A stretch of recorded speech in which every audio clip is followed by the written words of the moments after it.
রাজ্যে প্রথম mobile dental ক্লিনিকের আজ উদ্বোধন করেন মুখ্যমন্ত্রী ডাক্তার মানিক সাহা।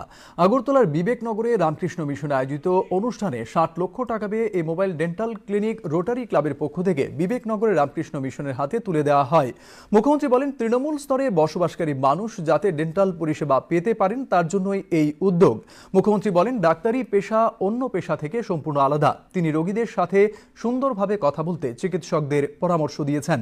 অনুষ্ঠানে মিশন অধ্যক্ষ স্বামী শুভকরানন্দ, স্বাস্থ্য সচিব কিরণ গীতেও বক্তব্য রাখেন।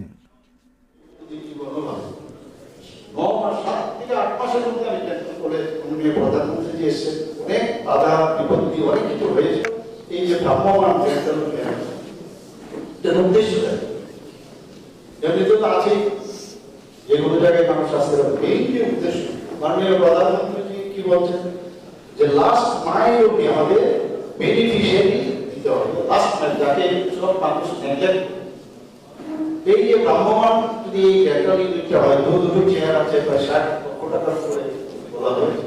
তো এতে করে প্রায় ১০ জনের মতো ডেন্টাল সার্জন বা আদার্স স্টাফ, অ্যালাইড স্টাফ এটা বসতে পারবে।